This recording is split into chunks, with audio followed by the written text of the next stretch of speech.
ಓಂ ಶ್ರೀ ವೀರಭದ್ರೇಶ್ವರ ಸೌಹಾರ್ದ ಸಹಕಾರಿ ನಿಮಿತ್ತ ಈ ಒಂದು ಸಂಸ್ಥೆಯ ನೂತನ ಕಟ್ಟಡವನ್ನು ಇದೇ ತಿಂಗಳು 7ನೇ ತಾರೀಕು ರವಿವಾರ ಕಟ್ಟಡ ಉದ್ಘಾಟನಾ ಕಾರ್ಯಕ್ರಮ ಇರುತ್ತದೆ. ಆ ಕಾರ್ಯಕ್ರಮದಲ್ಲಿ ಅನೇಕ ಸಚಿವರು, ಮಾಜಿ ಸಚಿವರು, ಶಾಸಕರು, ಮಾಜಿ ಶಾಸಕರು, ಅನೇಕ ಸಮಾಜದ ಗಣ್ಯ ವ್ಯಕ್ತಿಗಳು ಪಾಲ್ಗೊಳ್ತಕ್ಕಂಥ ಕಾರ್ಯಕ್ರಮ ಇದೆ. ಇನ್ನೊಂದು ಭವ್ಯವಾದ ಕಾರ್ಯಕ್ರಮ ಗುಲ್ಬರ್ಗದಲ್ಲಿ ಯಾರೂ ಮಾಡಲಾರ್ದಂಥ ಮೇನ್ ರೋಡಿಗೆ ಒಂದು ನಿವೇಶನ ತಗೊಂಡು ಅತ್ಯಂತ ಒಳ್ಳೆ ಸುಸಜ್ಜಿತವಂಥ ಕಟ್ಟಡವನ್ನು ನಿರ್ಮಾಣ ಮಾಡಿದ್ದೇವೆ. ಅದಕ್ಕೆ ಬಹುಶಃ 7,500 ಸ್ಕ್ವೇರ್ ಫೀಟ್ ಕಟ್ಟಡ ನಿರ್ಮಾಣ ಮಾಡಲಾಗಿದೆ. ಈ ಒಂದು ಅತ್ಯಂತ ಹಿಂದುಳಿದ ಭಾಗದ ಒಂದು ಸ್ಥಳದಲ್ಲಿ ಕಟ್ಟಡವನ್ನು ಉದ್ಘಾಟನೆ ನಿರ್ಮಾಣ ಮಾಡಿದ್ದೇವೆ.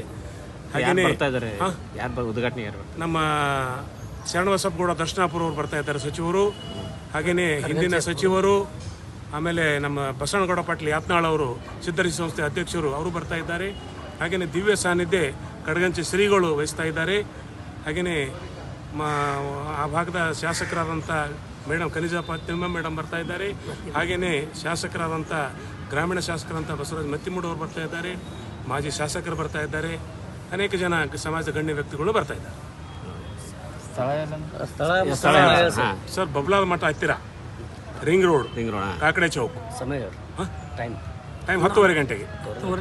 ಮತ್ತೆ ಏನೇನು ಕಾರ್ಯಕ್ರಮ ನಡೀತಾವ್ರು ಸರ್? ಎಲ್ಲ ಬಿಲ್ಡಿಂಗ್ ಉದ್ಘಾಟನೆ, ಆಮೇಲೆ GB ಜನರಲ್ ಬಾಡಿ ಅವತ್ತೇನಾದ್ರು ಮತ್ತೆ ಬೇರೆ ಏನಾದ್ರು ಕಾರ್ಯಕ್ರಮ ಇಟ್ಕೊಂಡ್ರೆ ಈ ಸರ ಇಲ್ಲ. ಪ್ರತಿ ವರ್ಷನೂ ನಾವೇನಿದೆ ಹೆಲ್ತ್ ಕ್ಯಾಂಪ್ ಮಾಡ್ತೀವಿ, ಆರೋಗ್ಯ ಶಿಬಿರ ಮಾಡ್ತೀವಿ. ಆಮೇಲೆ ಬಡ ಮಕ್ಕಳಿಗೆ ಏನಿದೆ ವಿದ್ಯಾಭ್ಯಾಸ ಸಲುವಾಗಿ ಅವರಿಗೆ ಆರ್ಥಿಕ ಸಹಾಯ ಮಾಡ್ತೀವಿ.